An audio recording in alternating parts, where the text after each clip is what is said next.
Kalau sudah meninggal, maka kita rincikan. Kalau dia seorang muslim dan muslim ini memang pernah terjadi cekcok antara kita sama dia semasa hidup. Misal terjadi sesuatu antara kita sama si fulan misalnya, kemudian dia sudah meninggal dunia dan masalah itu sudah berlalu. Bukan dia murtad dari agama Islam, bukan hal-hal yang besar gitu ya. Maka tidak perlu lagi menyebut-nyebut keburukan tersebut. Sudah selesai. Kalau kita bisa balik malah menyebut kebaikannya itu lebih baik. Ya karena perintah Nabi SAW begitu ya. Jangan kalian mencaci maki orang yang mati di antara kalian dari kalangan muslimin. Karena sungguhnya mereka telah pergi dan sudah akan mempertanggungjawabkan amalnya. Kalau dia pernah salah dengan kita, dia akan tanggung jawab kepada Allah. Kan gitu. Jadi kita nggak usah, kesempatan dia sudah mati, dia nggak bisa balas, lalu kita serang dia, kita rusak namanya, itu nggak boleh. Tapi batasannya muslim yang pernah terjadi cekcok sama kita. Ya. Tapi kalau muslim, kata Imam Nawawi rahimahullah, dan muslim ini ternyata punya keburukan semasa hidup, dan keburukannya itu tidak membuat dia bertaubat. Dan perburukan ini dijadikan sebagai sebuah contoh agar orang lain tidak terjerumus. Dan disebutkan ini karena memang dibutuhkan. Kalau tidak dibutuhkan nggak boleh. Bisa masuk dalam bab yang dilarang, gitu ya.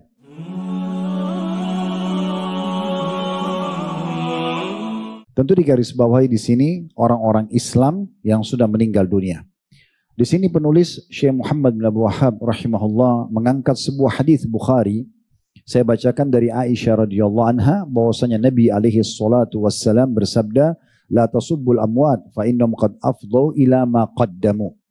Jangan pernah kalian mencelah orang-orang yang sudah meninggal, sesungguhnya mereka telah sampai kepada balasan apa yang mereka amalkan.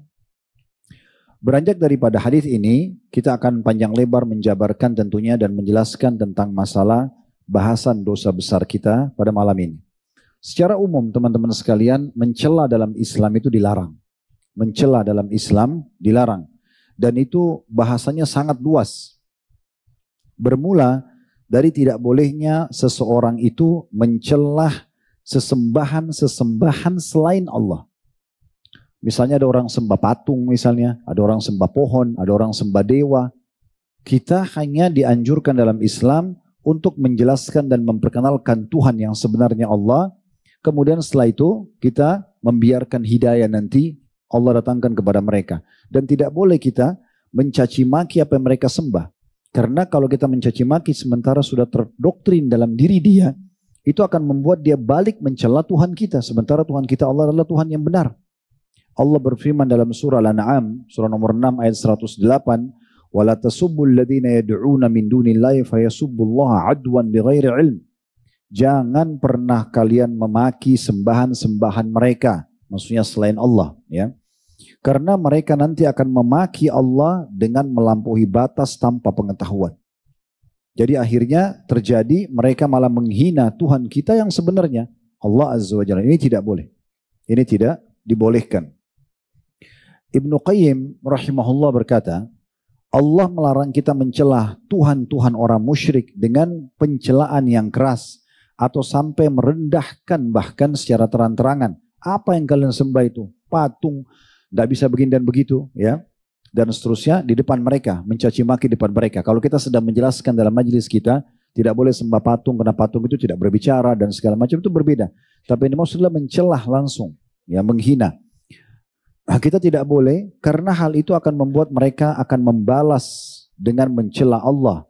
Tentu termasuk maslahat besar bila kita tidak mencela Tuhan orang kafir agar tidak berdampak celaan kepada Allah. Jadi hal ini adalah peringatan tegas agar tidak berbuat seperti itu supaya tidak memunculkan dampak negatif. Ya, dampak negatif. Jadi kita dilarang teman-teman sekalian. Ya, itu sesembahan. Kita juga tidak boleh teman-teman sekalian mencaci maki syaitan. Mencela syaitan. Syaitan menggoda kita, menyesatkan kita. Nggak boleh antum misalnya tiba-tiba terlalaikan dari sholat. Pasti godaan syaitan. Tapi tidak bisa kita mengatakan kurang ajar nih syaitan. Gitu kan. Misal contoh. Ada orang pernah saya jelaskan kepada dia, seorang anak muda masih semangat mau belajar agama. Terus dia bilang, kenapa saya sering tergoda, terbisikan untuk buat dosa? Apa sebabnya Ustaz? Saya bilang, memang di samping kita ada qarin. pendamping dari syaitan yang sering membisikkan keburukan. Dia balik ke sebelah kiri lalu dia mengatakan kurang ajar nih Karin saya. Dia dicaci maki. Ya, jangan dicaci maki. Karena memang kita tidak disuruh untuk mencaci maki. Tugas kita kalau datang godaan syaitan, kita berlindung kepada Allah. Itu yang Allah sebutkan dalam surah Al-Mu'minun, surah nomor 23, ayat 97 sampai 98. Al-Mu'minun, surah nomor 23 ayat 97 sampai 98. Wa qur rabbi a'udzu bika min hamazatis syayatin wa a'udzu bika rabbi an yahdurun. Katakan kalau seandainya ada bisikan-bisikan negatif untuk melakukan perbuatan dosa, ya Tuhanku, aku berlindung kepada Engkau dari bisikan-bisikan syaitan. Dan aku berlindung pula kepada Engkau ya Tuhanku, jangan sampai mereka datang kepadaku. Sengaja terus menggoda, akhirnya menyesatkan. Seperti itu. Ya. Kemudian juga bagaimana sangat masyhur hadis Nabi SAW mengingatkan seorang sahabat yang bernama Uthman bin Abil As pada saat dia mengeluh kalau sholat sering terganggu kekhusyuannya. Maka Nabi SAW mengatakan, "Dzaka syaitan yuqalu lahu khinzib." Itu golongan syaitan bernama khinzib. Fa idza ahsasta fata'awwad billahi minhu. Kalau kau merasakan itu maka berlindunglah kepada Allah dari dia. Baca a'udzubillahi minasyaitonir rajim, ya. Kemudian Nabi SAW mengatakan, "Wadfil an yasarika thalathan." Lalu tiuplah ke sebelah kirimu 3 kali. Jadi kita tidak dibolehkan untuk mencaci maki. Padahal syaitan jelas menyesatkan. Begitu juga dengan perkataan Syekh Utsaimin rahimahullah. Beliau mengatakan al-insan lam yu'mar bila'ni syaitan. Tidak pernah ada perintah bagi manusia untuk mencaci maki syaitan. Wa innama umira bil isti'adati minhu. Yang diperintahkan adalah berlindung kepada Allah darinya. Jadi kita tidak boleh mencaci maki, gitu kan? Itu syaitan. Dan ada hadis yang lain kata Nabi SAW dalam hadis yang sahih riwayat Ahmad, la taqul ta'isa syaitan. Jangan pernah kalian mengatakan celaka nih syaitan. Fa innaka idza qulta dzalika ta'azam hatta yakuna mithlal bait. Karena kalau kau ucapkan itu, maka badannya akan membesar sampai sebesar rumah. Wa yaqul biquwati, dan dia akan mengatakan dengan kekuatanku orang ini akhirnya celaka. Walakin qul bismillah. Tapi ucapkan, kalau seandainya ada sesuatu yang kau tidak suka, bilang bismillah, godaan syaitan atau a'udzubillah, sebut nama Allah. Karena kalau kau ucapkan itu, fa innaka idza qulta dzalik, karena kau kalau ucapkan bismillah, tasagar hatta yakuna mithla dzubab. Maka syaitan itu akan mengecil sampai seperti seekor lalat, artinya tidak punya kekuatan lagi. Hanya baca bismillah, tidak usah habiskan energi untuk itu. Ya, kita jelas sekali dilarang seperti itu. Kita tidak boleh juga teman-teman sekalian mencaci maki misalnya ya hewan-hewan ya. Seperti ada riwayat menyebutkan kalau ada seorang sahabat dulu dia menunggangi unta, kemudian kakinya unta itu keselio, lalu dia melaknat unta itu. Maka kata Nabi SAW, sesungguhnya unta ini sudah dilaknat, maka tidak boleh lagi ditunggangi, gitu kan? Jadi nggak boleh. Dengan begitu juga masalah ayam jantan, kita tahu bagaimana dilarang untuk mencaci maki ya hewan tersebut, kata Nabi SAW, karena dia melihat malaikat, dan kalau kalian mendengarkan dia berkokok maka memohonlah kebaikan kepada Allah Subhanahu wa taala. Tidak boleh mencaci maki waktu, musim, ya, cuaca, karena kata Nabi SAW, sesungguhnya anak Adam mencaci maki waktu, musim, ya. Padahal sebenarnya aku penciptanya. Allah SWT melarang masalah itu. Jadi kalau kita datang musim panas, kita alhamdulillah lalui saja, tinggal dinikmatin, pakai baju yang tidak tebal misalnya, ya, kemudian kita cari tempat bernaung. Kalau musim dingin juga sama, kita terima, karena dengan hikmah Allah SWT semua itu terjadi. Dan sekian banyak hal-hal yang disebutkan tentang larangan untuk mencaci maki, jadi tidak boleh. Termasuk dalam hal ini bahasan kita teman-teman sekalian, tadi itu semua saya datangkan untuk menjelaskan secara umum, kita tidak boleh mencaci maki dalam Islam. Termasuk orang yang masih hidup tidak boleh kita celah, caci maki. Kalau ada perbuatan yang dilakukan dari perbuatan dosa, kita sedang tidak suka dosanya. Caranya nasihatin dia, doakan dia. Bukan dengan mencela fisiknya, mencela perbuatannya pun itu tidak dibolehkan. Tapi kita jelaskan, misalnya dia berzina. Zina itu nggak boleh akhi, zina itu nggak boleh ukhti, ghibah itu nggak boleh, riba itu nggak boleh, seperti itu. Kemudian kita mengatakan lebih baik lakukan begini dan begitu. Kita datangkan gantinya, misalnya daripada zina nikah. daripada riba, transaksi jual beli, gitu kan, daripada menipu, misalnya jujur. Dan kita datangkan gantinya, bukan berharap menjadi dakwah buat dia. Ingat, target kita adalah orang yang sedang terjerumus dan dirangkul oleh syaitan menuju ke neraka, kita menariknya kembali agar dia menuju ke surga. Jangan malah kita musuhi. Semua kesalahan yang terjadi pada diri seorang muslim itu adalah ajang pahala buat kita. Kita rangkul dia, karena syaitan sedang merangkul dia menuju ke neraka. Jangan begitu teman kita tadinya sholat terus tidak sholat, sudahlah dia ahli neraka saya tinggalkan saja. Enggak, rangkul kembali tangannya. Tanya, dakwahi dia dengan baik-baik. Tidak mungkin kalau kita nasihatin dengan baik, kita berdoa kepada Allah agar melunakkan hatinya kemudian dia tidak berubah. Kita terus melakukan hal-hal tersebut. Jadi selalu dalam diri kita ini kebaikan-kebaikan saja. Kita tidak mau nilai keburukan orang. Sama dengan kalau dia sudah taubat, dia sudah hijrah, sama sekali. Kita nggak ada urusan lagi dengan masa lalunya. Ini perlu digarisbawahi, ya. Begitu juga kalau sudah meninggal, sama. Ini kalau masih hidup orang kafir pun sama ya, tidak boleh caci maki gitu. Tidak boleh sengaja dihina-hina. Enggak, tetap kita tunjukkan akhlak yang baik. Saya pernah berikan penjelasan dari kitab Sirah Nabawiyah, disebutkan rumah Nabi SAW di Mekah itu bersebelahan, bertetangga dengan Abu Lahab, Abu Jahal, Umayyah bin Khalaf, tokoh-tokoh orang-orang kayanya Mekah, di wilayah elitnya Mekah pada saat itu. Setiap hari setelah Nabi SAW dinobatkan jadi Nabi, mereka ambil sampah, mereka taruh depan pintu Nabi. Semua kotoran ditaruh di situ. Nabi SAW keluar, tidak ada pilihan lain. Karena jalannya cuma itu. Harus beliau injak atau beliau bersihkan. Maka Nabi SAW dengan tenang membersihkan itu sambil mengatakan, beginikah kalian bermuamalah dengan tetangga? Beliau tidak marah, beliau tidak caci maki. Akhirnya balasan dari orang-orang ini sudah tidak ada lagi. Mereka tidak bisa buat apa-apa karena Nabi tidak anggapi dengan emosi gitu kan. Nabi SAW hanya menunjukkan akhlak yang baik dengan mengangkat sampah tersebut, selesai. Yang penting kan sudah selesai permasalahannya. Nah seperti itulah. Nah ini contoh-contoh yang Nabi SAW lakukan. Itu kalau hidup. Kalau sudah meninggal, maka kita rincikan. Kalau dia seorang muslim dan muslim ini memang pernah terjadi cekcok antara kita sama dia semasa hidup. Misal terjadi sesuatu antara kita sama si fulan misalnya. Kemudian dia sudah meninggal dunia. Dan masalah itu sudah berlalu. Bukan dia murtad dari agama Islam, bukan hal-hal yang besar gitu ya. Maka tidak perlu lagi menyebut-nyebut keburukan tersebut. Sudah selesai. Kalau kita bisa balik malah menyebut kebaikannya itu lebih baik. Ya karena perintah Nabi SAW begitu ya. Jangan kalian mencaci maki orang yang mati di antara kalian dari kalangan muslimin. Karena sungguhnya mereka telah pergi dan sudah akan mempertanggungjawabkan amalnya. Kalau dia pernah salah dengan kita, dia akan tanggung jawab kepada Allah. Kan gitu.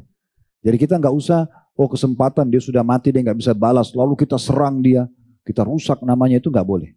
Tapi batasannya muslim yang pernah terjadi cekcok sama kita. Ya.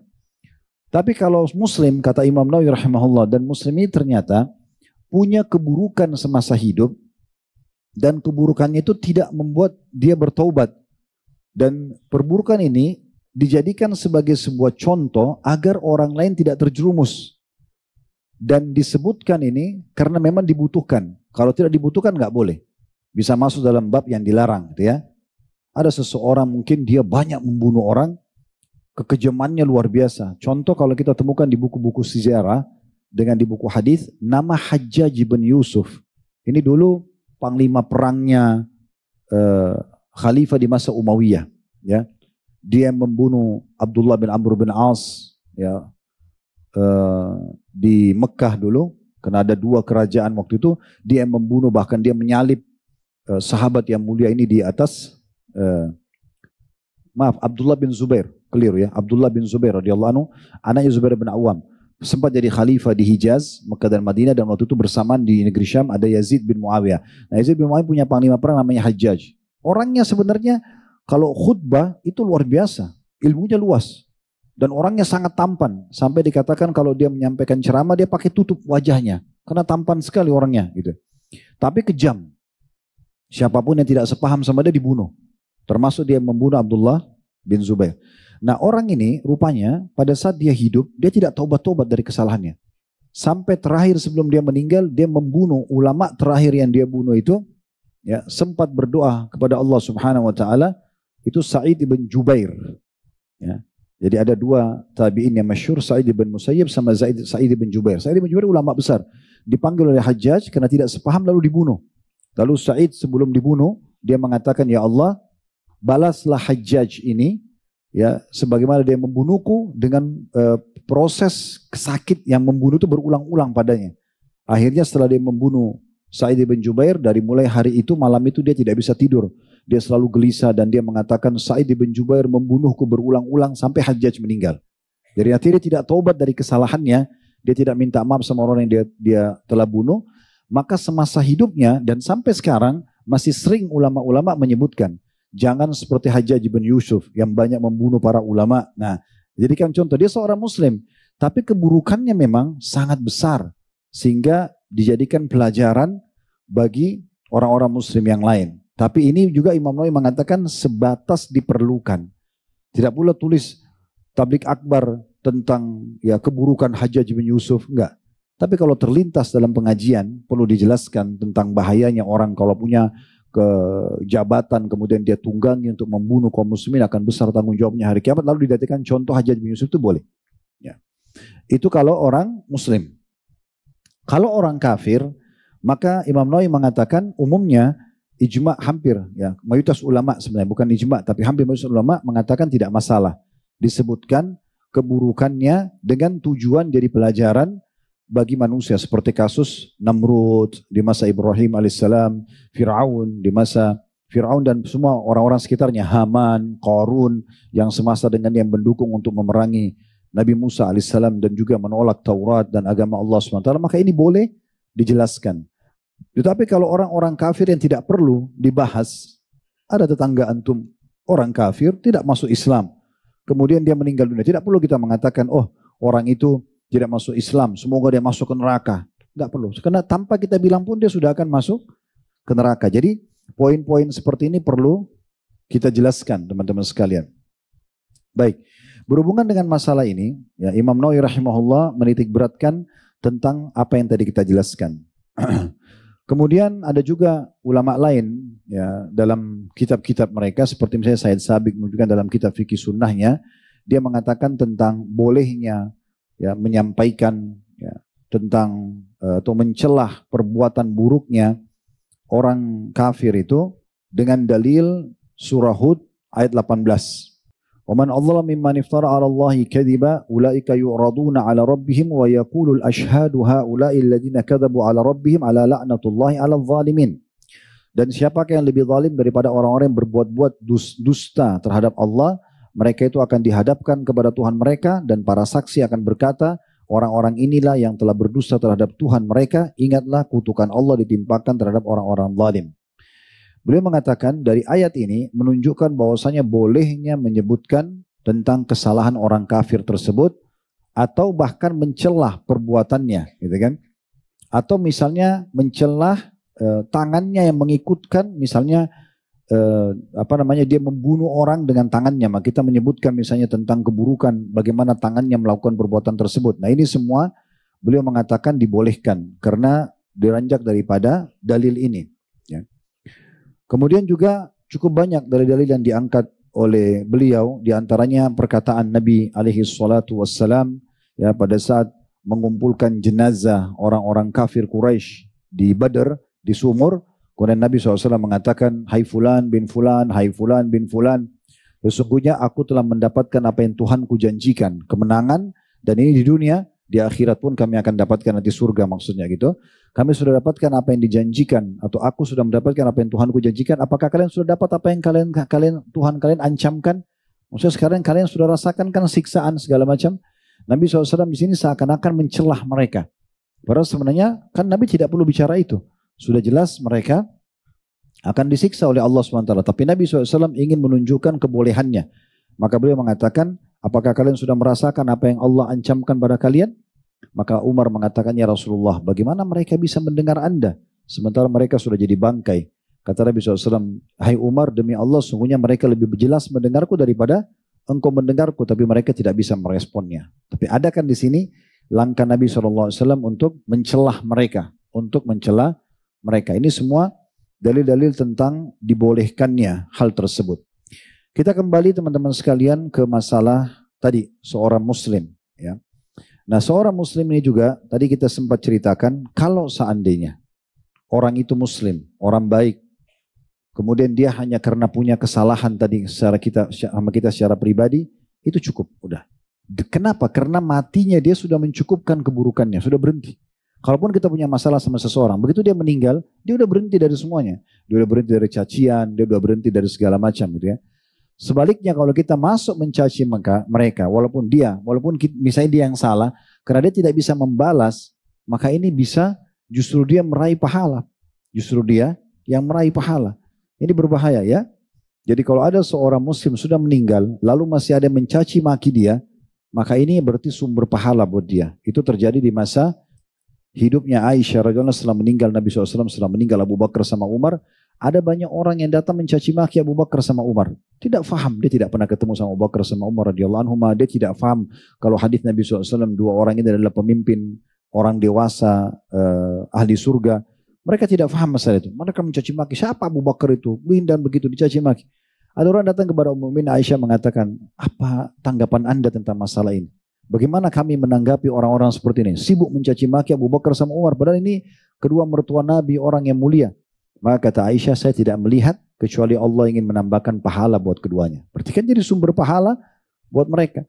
Jadi kalau antum pernah cekcok sama orang, walaupun antum pegel, sakit hati, anggap itu sumber pahala buat antum. Apalagi kalau orang itu sudah meninggal dunia. Laksanakan hadis ini, jangan mencaci maki dia. Nah itu penting untuk digarisbawahi. Kalau seandainya ada orang-orang saleh memberikan kesaksian terhadap jenazah seseorang yang lewat, dan yang bicara ini orang-orang baik. Misalnya ada jenazah lewat, lalu 3-4 orang, 5-6 orang mengatakan, oh jenazah ini orang baik misalnya. Tapi syaratnya mereka ini orang-orang saleh. Maka itu terjadi seperti apa yang mereka katakan. Misalnya mereka mengatakan orang ini baik. Maka ini berarti betul-betul Allah jadikan itu sebagai syafaat buat si mayit. Tapi sebaliknya kalau mereka mengatakan orang ini buruk, dan itu kesaksian orang-orang saleh, itu bisa terjadi pada mereka. Itu terjadi di masa Nabi SAW di dalam hadis yang sahih, di mana ada jenazah lewat di hadapan Nabi SAW dan para sahabat. Kemudian mayoritas sahabat di situ, orang-orang yang sangat baik imannya dan ilmunya, mengatakan sungguh orang ini baik. Maka Nabi SAW mengatakan wajabat, pasti terjadi itu.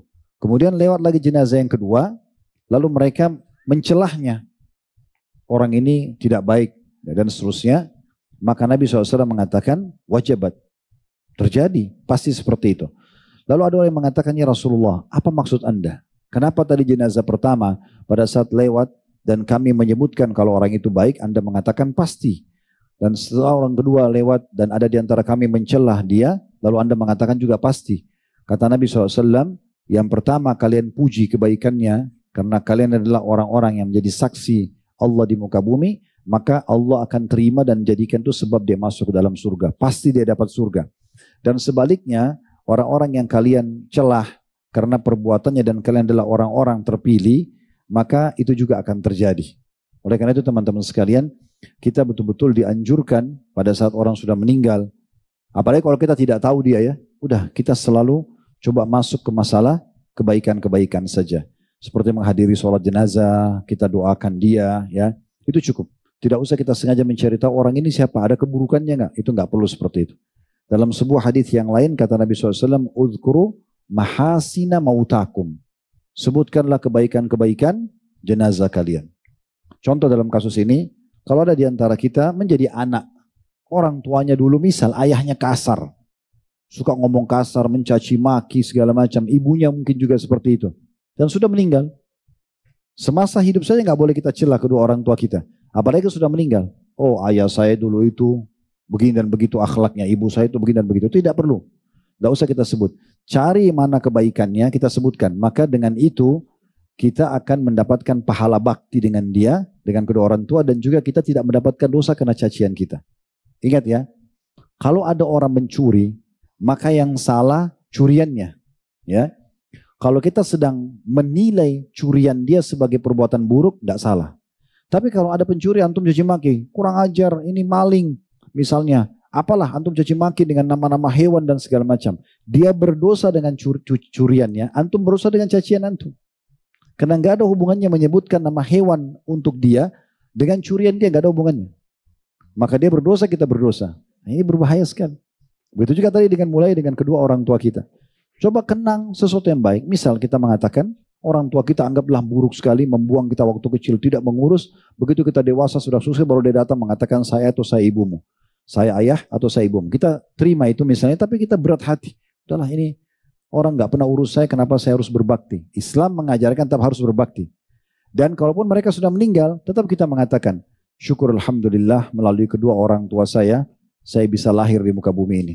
Saya bisa ya ada tumbuh besar seperti ini. Walaupun mereka sebenarnya mengecewakan kita. Itu di saat mereka buruk. Apalagi kalau mereka baik. Maka kita harus selalu menyebutkan kebaikan-kebaikan. Begitu juga dengan saudara, begitu juga dengan pasangan hidup. Berapa banyak orang teman-teman sekalian, mereka berumah tangga. Allah jadikan tetangga bantal, sangat dekat. Terjadilah masukan syaitan di antara mereka, ribut cerai. Lalu kemudian dua-duanya sibuk mencari kekurangan dan kesalahan pasangannya. Kenapa harus begini? Bahkan lebih parah, anaknya dilarang untuk interaksi sama ayahnya atau ibunya. Karena hak asuh jatuh kepada salah satunya. Ini buruk sekali. Mengajarkan anaknya untuk durhaka pada ayah atau pada ibunya. Ini gak bisa. Allah mengatakan tentang orang yang bercerai dalam Al-Quran, wala tansawul fadla bainakum. Jangan lupakan kebaikan di antara kalian berdua. Walaupun sudah bercerai, ingat yang baiknya saja. Oh dulu pernah makan sama-sama, oh dulu pernah sama-sama interaksi biologis, oh dulu pernah sama-sama safar, oh toh sudah ada anak lahir dari dia. Kita ingat itu saja. Semua yang hinaan-hinaan, cacian, ribut itu nggak usah diingat. Itu seperti itu memang anjurannya. Maka Allah mengatakan jangan ya lupakan kebaikan di antara kalian. Kenapa kita tadinya saling sayang, cinta terus masuk syaitan, akhirnya terjadi perpisahan, habis itu kita sibuk mencaci maki. Banyak ikhwah kita di pengajian datang kepada saya mengatakan, Ustaz, saya bingung. Sekarang saya ikut sama ibu saya. Tapi ibu saya larang saya ketemu sama ayah saya. Permasalahan dia pribadi sama suaminya. Tapi anak-anak diajak untuk tidak boleh bakti sama ayahnya. Maka saya jawab, tidak bisa. Harus antum ketemu sama ayah. Dan di saat ini tidak boleh patuh sama ibu. Karena ibu nggak melanggar. Tidak boleh taat kepada makhluk dan hal yang berbau maksiat kepada Khalik, kepada pencipta. Melarang anak untuk bakti sama ayahnya karena sudah cerai si ayah sama ibu ini, itu nggak boleh. Itu juga sebaliknya. Kasus-kasus nasional kita ada banyak berita di medsos kita itu begitu. Hak asuh jatuh di tangan suami. Lalu istrinya dilarang sama sekali untuk ketemu sama anak-anaknya. Ini nggak boleh dalam Islam. Masalah kita pribadi, kan gitu. Contoh yang lain, selain rumah tangga, ada orang pernah bekerja sama antum, partner bisnis. Bermasalah orangnya. Dia mungkin curang, dia mungkin segala macam. Oke, kita putus kontrak sama dia, putus akad, selesai. Ya udah, sebatas itu. Dengan antum putus itu kan sudah putus keburukan dia. Sudah nggak ada urusan sama antum lagi. Udah nggak usah sebarin kemana-mana. Kalau orang ini buruk, kecuali antum ditanya. Ada si fulan datang mengatakan, dulu kan anda pernah partner bisnis nih sama orang ini. Sekarang diajak saya bisnis. Bagaimana menurut anda?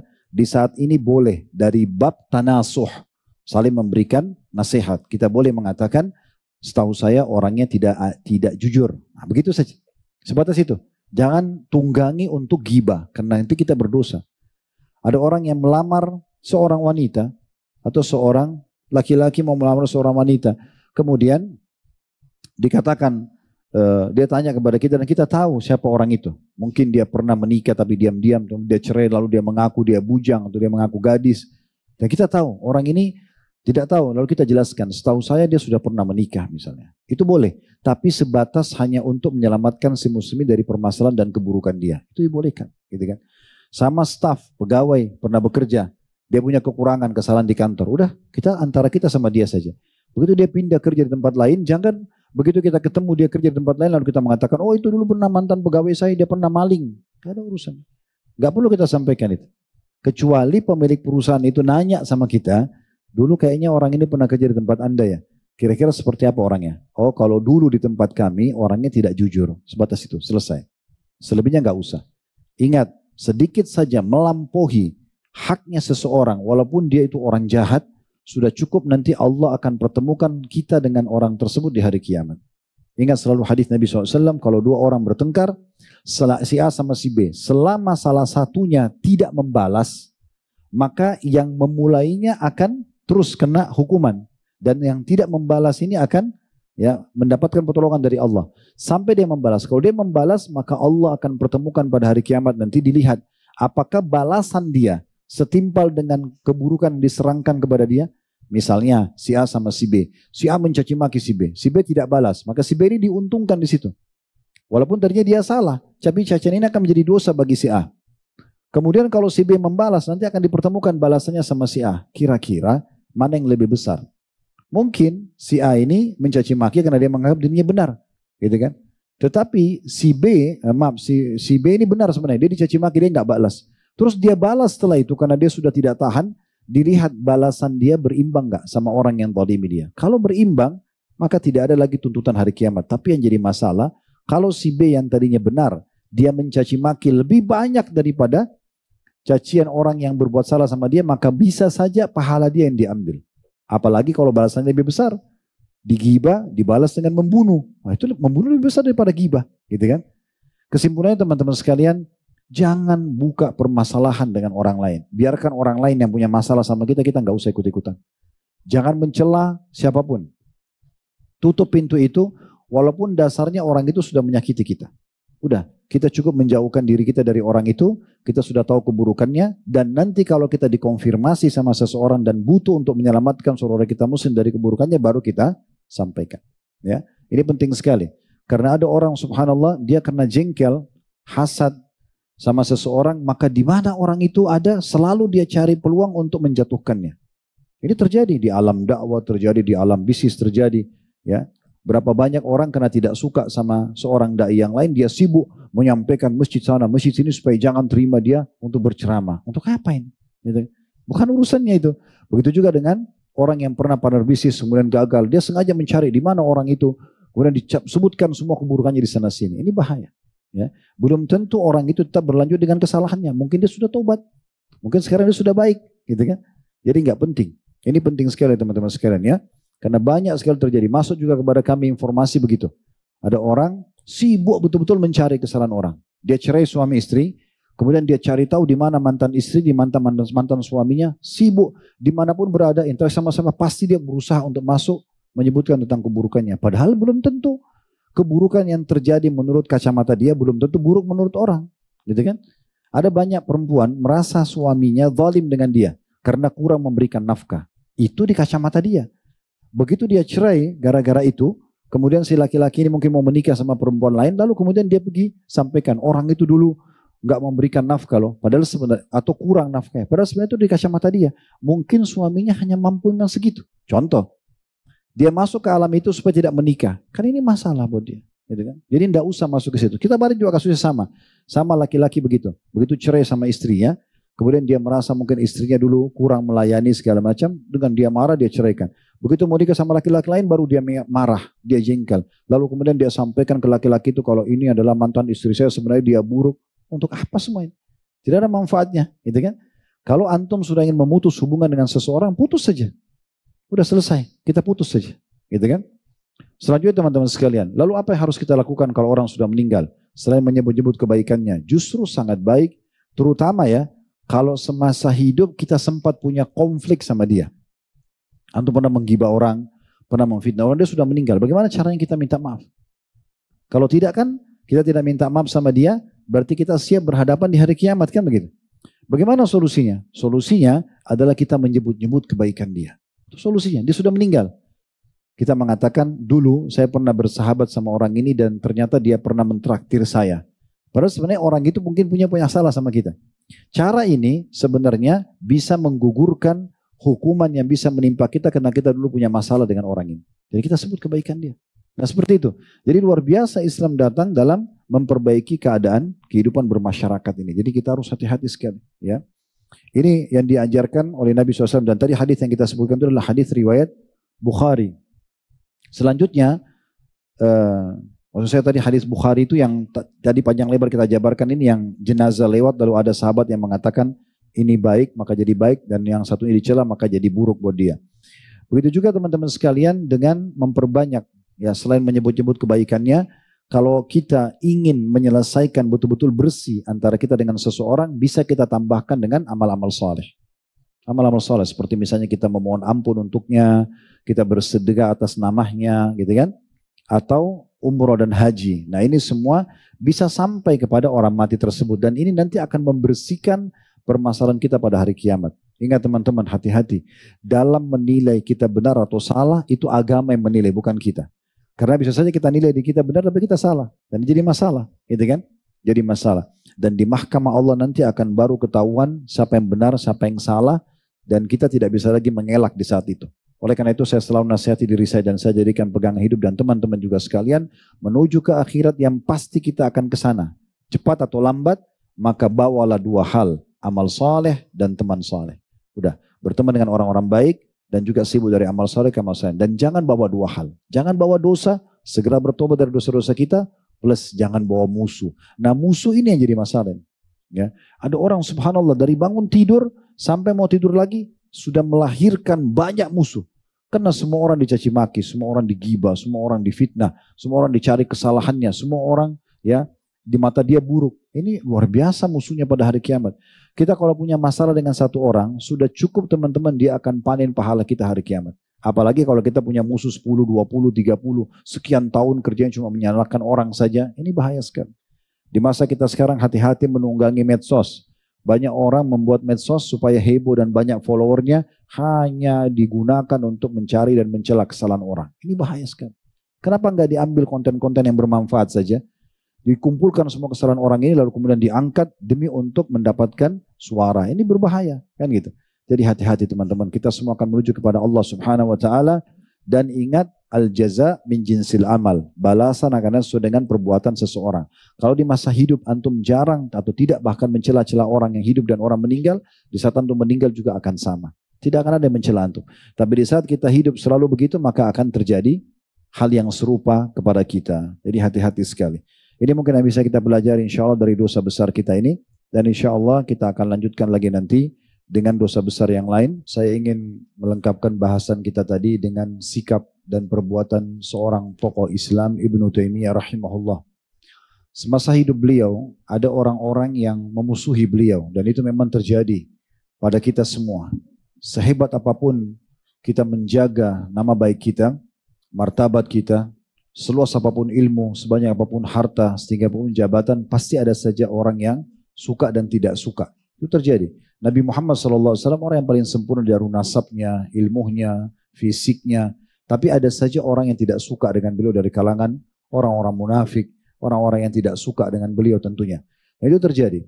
Di masa hidup beliau, Ibnu Taimiyah rahimahullah ada orang yang tidak suka sekali. Dan dia juga terkenal sebagai seorang yang menyampaikan agama Allah tapi berbeda pemahaman. Selalu mencaci maki, selalu menyalahkan dan Ibnu Taimiyah tidak pernah menanggapi sama sekali. Satu waktu orang itu meninggal. Pada saat meninggal, salah satu murid Ibnu Taimiyah datang dan mengatakan berita gembira wahai imam. Imam kita ini kayak kiai, ustadz sekarang. Berita gembira wahai imam, musuh bebuyutan Anda sudah meninggal dunia. Maka Ibnu Taimiyah langsung marah pada muridnya sambil mengatakan, apakah engkau menyampaikan berita gembira kepadaku dengan meninggalnya seorang muslim? Maka beliau langsung memakai jubahnya dan pergi ke rumahnya orang itu. Kemudian berkata pada istri dan anak-anaknya, mengatakan sesungguhnya aku sekarang akan menjadi pengganti orang tua kalian kepada anak-anaknya. Maka semenjak itu Ibnu Taimiyah mensponsori, membiayai istri dan anak orang tersebut. Kita ambil pelajaran di sini luar biasa. Walaupun orang itu semasa itu mencaci maki Ibnu Taimiyah, menyalah-nyalahkan Ibnu Taimiyah, tapi beliau justru membalasnya dengan kebaikan. Ini puncak akhlak seorang muslim. Kita tidak membalas keburukan orang dengan keburukan, tapi dengan kebaikan. Pernah juga kita menyampaikan cerita Ibnu Abbas radhiyallahu anhu. Beliau pakai jubah baru. Kemudian ada orang lewat tanpa kenal, tanpa apa tiba-tiba mencaci maki. Mentang-mentang kamu sepupu Nabi, mentang-mentang kamu sahabat Nabi. Tidak ada sama sekali sebabnya.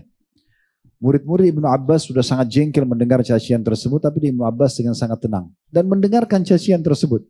Setelah selesai karena orang itu tidak ditanggapin, dia kehabisan kata-kata. Lalu Ibnu Abbas mengatakan, apakah sudah selesai? Dia bilang iya. Lalu kemudian Ibnu Abbas menangkap orang ini sebenarnya cemburu melihat jubahnya. Maka dia membuka jubahnya lalu memberikan hadiah kepada orang tersebut. Dan dia mengatakan, kalau seandainya kau punya hajat, sesungguhnya kami punya alamat di sini dan di situ, datanglah, kami akan penuhi hajatmu. Maka orang itu jadi malu, akhirnya menjadi murid beliau. Ya. Dan seperti itulah kurang lebih sikap seorang muslim. Bukan berarti dari apa yang kita sampaikan teman-teman sekarang, kalau ada orang yang berbuat jahat lalu kita tidak balas. Enggak. Tapi balasan itu sesuai dengan kadarnya saja. Nabi SAW mengingatkan orang yang berbuat jahat pada beliau, tapi tidak dengan perbuatan-perbuatan yang melampaui batas tentunya. Misalnya dengan kita mengingatkan dia, misalnya dengan kita kalau di WA blokir, itu semua hal-hal yang boleh-boleh saja. Ya, yang penting jangan sampai kita masuk ke ranah dia, yang nanti membuat kita akan ada hisab dengan dia hari kiamat nanti. Terlebih lagi tadi seperti orang yang sudah meninggal dunia, justru Ibnu Taimiyah memberikan pelajaran baik pada kita, dia balas keburukan orang itu semasa hidup dengan kebaikan justru.